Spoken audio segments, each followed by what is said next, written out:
Hey,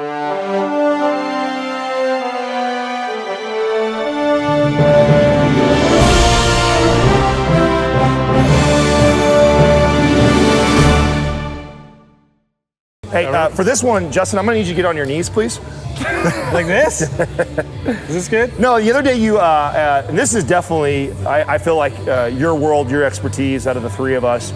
Yes, I'm the crawler out of the Well, you get into a lot of like animal flow, which I think it's very, very interesting on why people do this. And I think a lot of people see someone else do it and they try and emulate it. They have no idea why they're doing it. Right. I see a lot of people doing this kind of stuff to fatigue, just to blast Just themselves. to condition. Just for exactly. cardio, right? If you've ever seen like on like Biggest Loser or like some TV show, like people doing bear crawls, they're always doing it with some super obese person, Sweating, just trying to grinding exhaust their the shit way out out of of them. it, swinging their hips. Yeah. But get into why you do a movement like that. And What's how to the do goal it of it? Okay. What does it do for you? All that stuff. So this goes back to doing things with intention. So for me, I like to teach my clients how to properly stabilize in this quadruped position. So first thing we do. Well, before you do it though, why is that beneficial? Why do you do that? Why this is beneficial is because I'm promoting this cross-sectional firing pattern with my body. So when I walk, naturally there's a little bit of a rotation here, left to right patterns. And so You know what? This is very true, by the way. For those of you watching right now,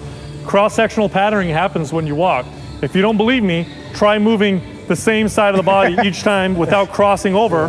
You'll notice it's very natural for the opposite arm and opposite leg to move. You try walking like this and you lose lots of mobility. So this could improve your gait, your gait, right? Any imbalances that you may have? coordination, agility. If you're an athlete, all these things are like Performance. very desirable attributes, right? It's going to encourage the body to move synergistically, which it wants to do anyways, right? All these muscles are supposed to work together. That's and it. over time, they stop doing that because You of want deviation. communication here to here. You want communication to travel properly, which is something else that we kind of bring up sometimes about doing split routines, and like maybe there's issues there as far as functionality is concerned. Like you might be able to build awesome and muscles and develop them, but now how are they interacting Why do you together? look at me when you say that? yeah. Well, no, I mean, Dude, like, come on. Muscles, but don't move properly. hey, well, we argue full body routines build more muscle Yeah. too, but All anyhow, right, that's so a different. So that's the rationale anyway. So now as we get into the quadruped position, I'm gonna go ahead and start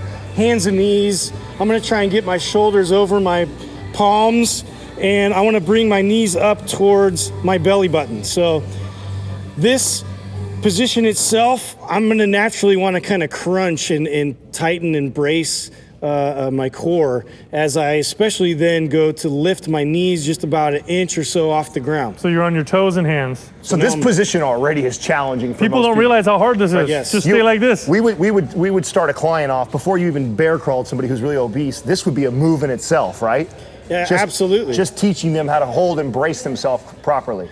Yeah, just to be able to maintain this position, and some people don't have the strength or stability in their shoulder to even hold themselves and their body weight like this in this position. So that's why you see a lot of people struggling with this right away and then compensating by bending the elbows and Or sticking their hips way up in the air, right? sticking their hips way up because now they want to now. alleviate tension a little bit. Like, hey. Okay, so what's we don't want the that. crawl part? So the crawl part now, once we get established in this first position, I want to be able to simultaneously go opposite arm and leg forward. So I'm going to sort of dig my hand and my opposite toe into the ground, and I'm going to drive forward just about an inch with my other opposite arm and leg combo. So I go from there, now I inch my way to here. Meanwhile, the whole time I'm not raising my hips up to compensate. I'm trying to keep this tension constant throughout my body to build and promote this God, you movement do that forward. correctly like that, I bet you don't even get 10 yards before someone's exhausted. Well, I mean, look at the intention. He's there's a purposeful intention with this. It's tense. And I it's never tight, want to it's go strong. too far forward either, where I'm tucking my knee way under. That's unnecessary. I want to just go just far enough so I'm building this pattern, this firing pattern in the sequence within my left to right, right to left side. Now, Justin, do you do this to fatigue? Are you trying to do this till you collapse? Absolutely not. That defeats the purpose, right? Right, because then you lose the pattern and then you start training wrong patterns. You compensate. That's so right. it's a vicious cycle. So just do things with intention. So if you want to be a bear like Justin, No, that's how you do a bear crawl right.